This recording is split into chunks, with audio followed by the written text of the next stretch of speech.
For generations, Cuban families have entered the United States as political refugees, fleeing a communist dictatorship.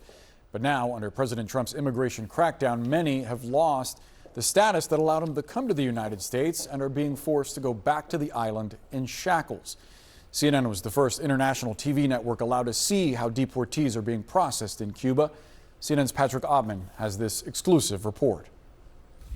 The ICE deportation flight lands with 161 Cuban deportees, the largest number ever aboard a single plane, officials here tell me. All returned to their homeland in shackles. For decades, Cubans arriving in the U.S. were considered refugees fleeing communism and received preferential immigration status. But under President Trump's second term, their political fortunes have shifted radically. Potentially tens of thousands now face the threat of deportation. This is the first time the Cuban government has allowed international media to film the arrival of a U.S. flight transporting their deported citizens. This enormous plane that has just landed behind me is full of Cuban deportees. For many of them, it'll be the first time they touch Cuban soil in years. And despite the fact that U.S.-Cuban relations are at their worst point in decades, these deportation flights have continued. The deportees are unshackled and disembark the plane, a few at a time, to begin reprocessing. This man complains to us that he had tight handcuffs on for hours and lost feeling in his arms and legs. Immediately, we notice a woman coming off the plane who is visibly distraught. We are only able to ask the woman, Yudierkis Reyes, a few questions before her reprocessing begins, but the story she tells us is chilling. They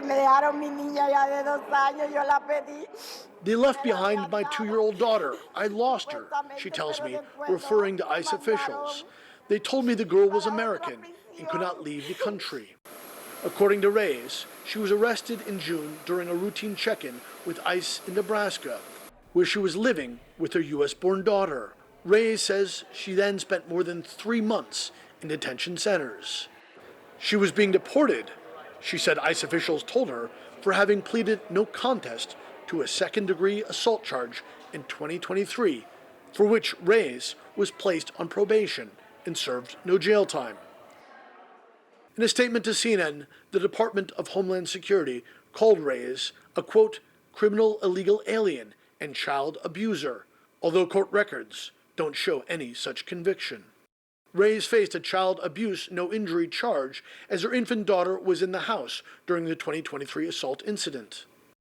But a search of Nebraska court records shows that prosecutors dropped the child abuse charge against Reyes as part of her plea deal. The DHS statement goes on to say Reyes' child, who she had custody of, remained with her father, a, quote, U.S. citizen, at his request. CNN spoke with the girl's father, who said he was a U.S. resident, not a U.S. citizen, and had crossed illegally into the U.S. with Reyes from Mexico, and that he did not want the girl to travel to Cuba as, quote, life would be too hard for her there. These haphazard, excruciating family separations are likely to become more common if the Trump administration is able to follow through on deporting tens of thousands of Cubans who came to the U.S. on the parole program during the Biden administration. It remains to be seen if Cuba is willing or able to accept all of those deportees, as the island reels from worsening shortages of electricity, water, and food, and increased U.S. economic sanctions. Cuban immigration officials say deportees are treated humanely, and in most cases processed and released within hours. They're Cuban, this official tells us. They go home, where their family is. They don't have a problem with immigration to be reinserted into society. Many of these deportees, though, say they sold everything they owned to finance their journey to the U.S., and little remains for them in Cuba. Others, like Yudierkis Reyes, can't bear to be separated from the family they left behind. If I don't get her back, I'm going, she says. I hope Cuba doesn't ask for me back. No country. They will have to let me go. Whatever amount of time I have to be locked up, I will be. For some, there's simply nothing more that they can lose. And even as the Trump administration ramps up deportations from the U.S., many of these Cuban deportees say they will find a way to return. Patrick Ottman, CNN Havana.